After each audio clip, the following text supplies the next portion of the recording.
Greetings, Culturians, and welcome back to the channel. Today we have to talk about, and hopefully for the last time, the failure that was She-Hulk. And of course, the show itself was a complete disaster from beginning to end, and we knew it was going to be.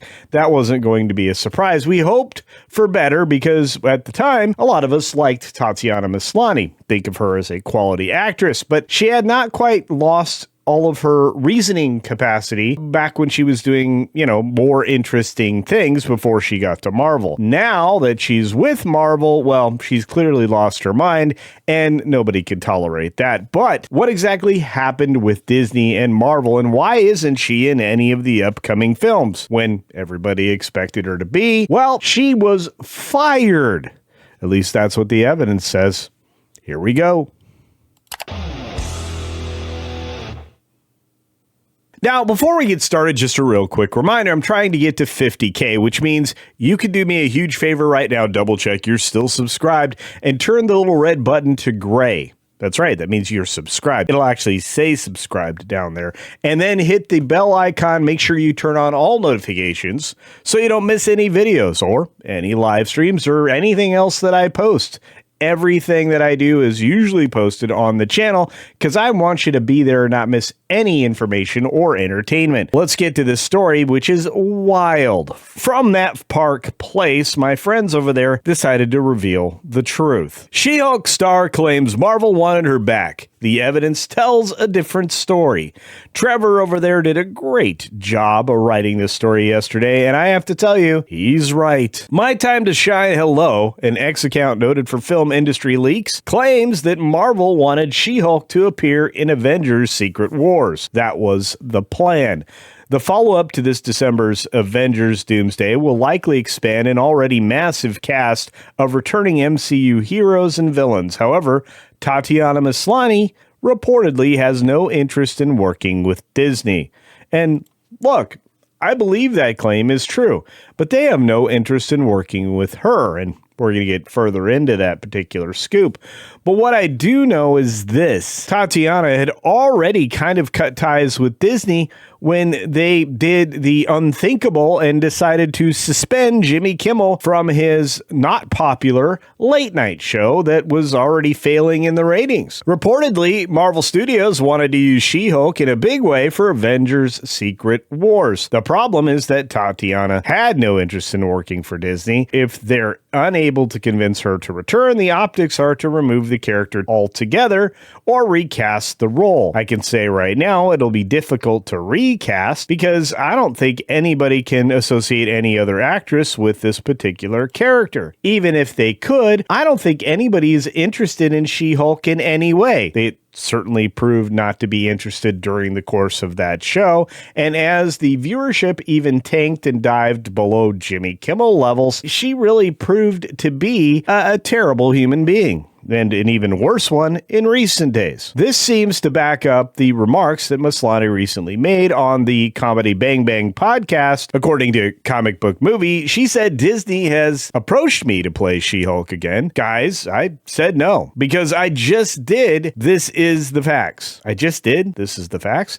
They really wanted me to be in Doomsday Avengers style or whatever. I turned them down. I'm confirming it here, and I don't believe a word that she says. I'm not sure why you would. There's a strong case to be made that Disney isn't interested in working with Maslany either. She already badmouthed them, and they badmouthed them in a bad way at a time when she desperately needs the job more than they need her. Did Disney really want Tatiana Maslany back? Well, She-Hulk Attorney at Law debuted on Disney Minus in August of 2022 and did not appear on Nielsen's top 10 in the first week. That meant it started with very little interest. And while the series was well received by critics, audiences objected to what they felt was overt political messaging. Well, of course, it was overt garbage written by a not super successful Rick and Morty writer. But on Rotten Tomatoes, the show received a rotten 32%, and on critic lists, it has a 13%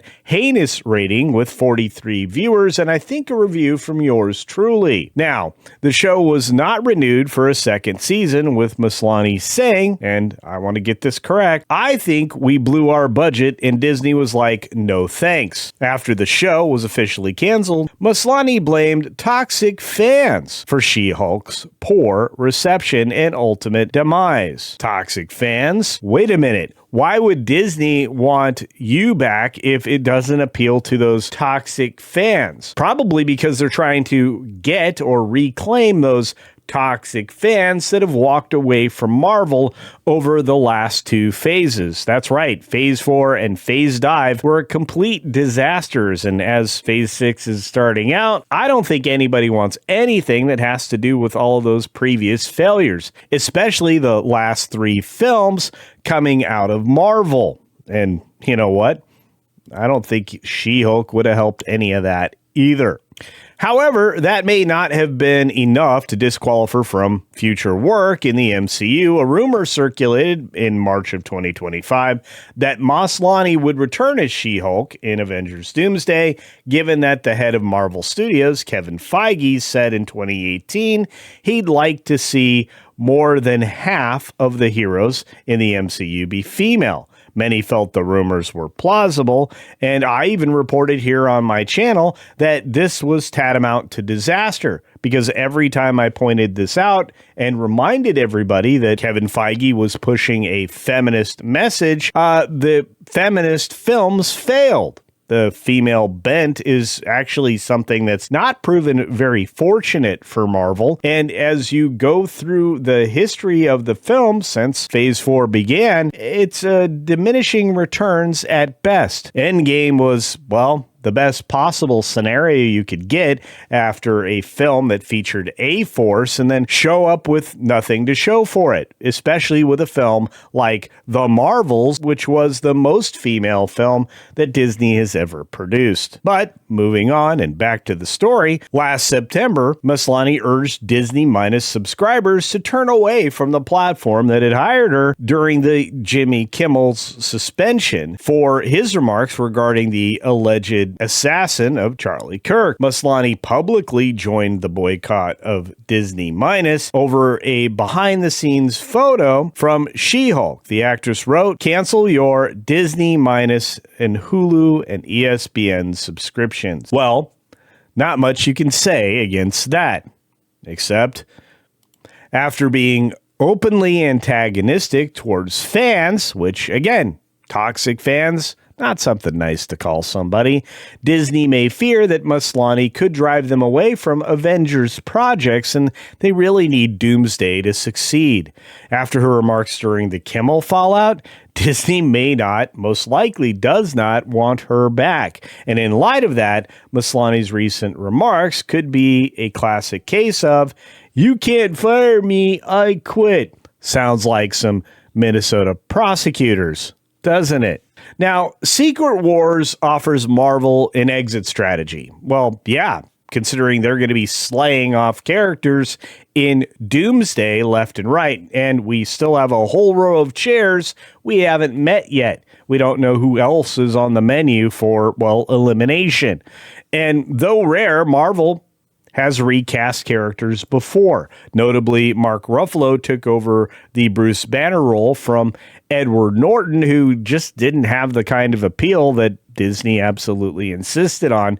If Secret Wars follows the 2015 comic run of the same name, any change in appearance could easily be explained as a multiverse variant. Plus, we also know that that's not really exactly the path that they're following. We should be looking forward to some kind of a Battle World appearance, along with some other elements that may get us into a third Avengers film in this particular phase. Now, Marvel could still recoup its investment in bringing the niche character to public awareness without having to deal with Maslany. However, outcry from Maslany's defenders, which will probably be fairly quiet since there's not very many of them, could be severe or just loud. Because, I mean, obviously people with blue hair and nose rings must have a bullhorn of a voice to get anybody to listen to them at all. But this could put Disney in a difficult position, except I'm not sure they even care anymore. The ticket sales wouldn't be affected very much or at all. I don't see why it would be positive or negative to have her appear in the first place. I just don't see it coming. On that note, what do you think?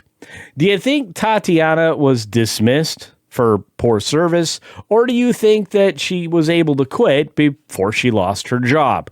Those are the questions that I have for you, so please let me know your thoughts in the comment section down below, and any other thoughts you have about who else could potentially be in what will be this version of Marvel's last 2 or 3 films. As always, be sure to take care of yourself, take care of others, and until next time, see ya! But probably not at Doomsday. At least not opening day.